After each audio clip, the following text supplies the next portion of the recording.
The garbage truck arrived before sunrise, its engine coughing softly as it slowed in front of the Verma mansion's iron gates. A pale gray light spread across the sky, revealing dew on manicured hedges and the faint reflection of marble tiles polished to a mirror shine. From the back of the truck, a woman climbed down carefully. She wore a faded cotton sari the color of dust, its edges frayed, and a thin sweater pulled tight against the morning chill. Her hair was tucked beneath a dull scarf, and her shoulders were rounded, as if the years had pressed down on her spine. She pulled a small, rusted cart behind her, its wheels squealing in protest with every step. Inside the mansion, Kavya Verma stood on the balcony overlooking the driveway, a porcelain cup warming her hands.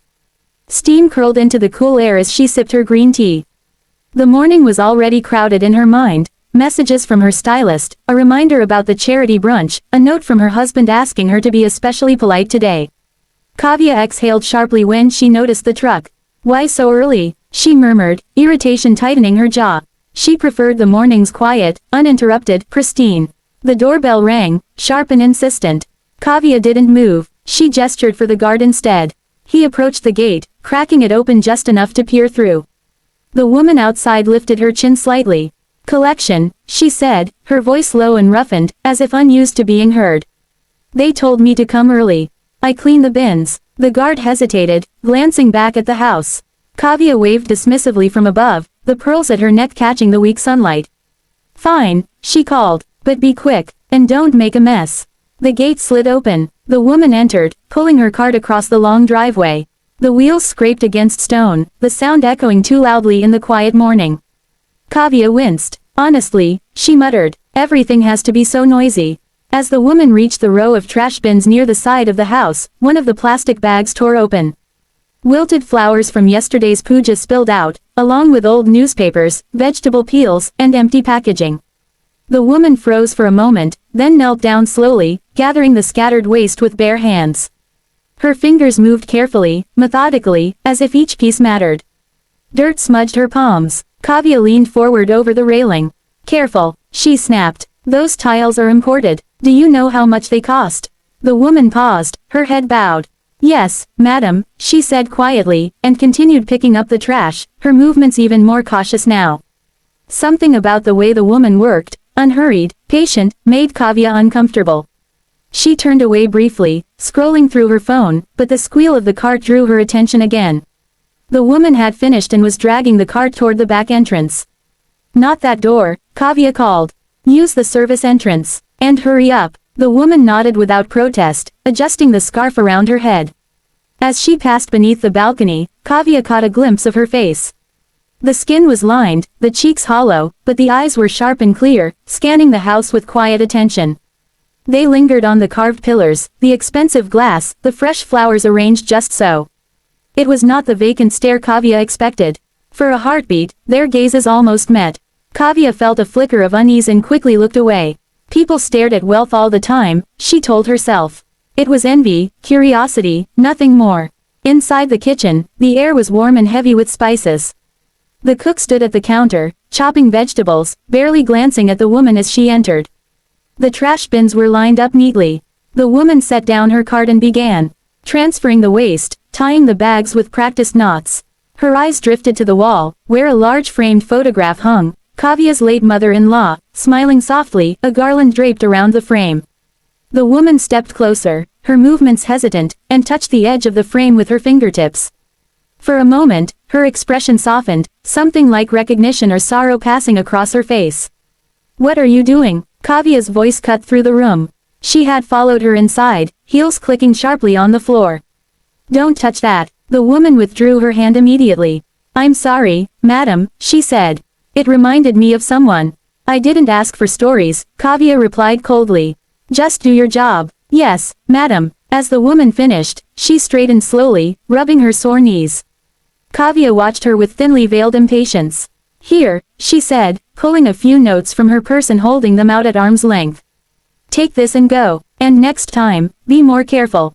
The woman accepted the money with both hands. "Thank you," she said. Then, after a brief pause, she added gently, "Madam, kindness costs nothing." Kavya let out a short laugh, sharp and dismissive. "Advice from a garbage woman," she said. "You should be grateful for what you get. Now leave." The woman didn't argue. A small, almost sad smile touched her lips. She bowed her head once more and turned away, pulling her cart toward the gate. The sound of the wheels faded down the driveway, swallowed by the growing noise of the waking city. Kavya stood in the kitchen for a moment longer, her irritation slowly dissolving into a vague restlessness. She straightened her posture, adjusted her pearls, and took a deep breath. There was no time for nonsense. She had appearances to maintain, people to impress. By the time she returned to the balcony, the truck was gone, the driveway spotless once again. She sipped her tea, the bitterness lingering on her tongue, unaware that the morning's small cruelty had already set something much larger in motion. The mansion glowed that evening, every chandelier lit, every surface polished until it reflected light like water. Staff moved in quiet coordination, straightening cushions, adjusting flower arrangements, whispering reminders to one another. The air hummed with anticipation, the kind that came when power was about to re-enter a space that had learned to breathe without it. Kavya stood in the living room, smoothing the pleats of her silk sari for the third time, her smile fixed but tense. Raghav Verma was coming home. For months, the patriarch had been abroad, his health rumored to be fragile, his presence reduced to occasional phone calls that carried authority even across oceans. Kavya had heard many versions of him, stern, generous, unforgiving, brilliant. She had married into his legacy, not into his warmth, and the idea of finally facing him made her chest tighten.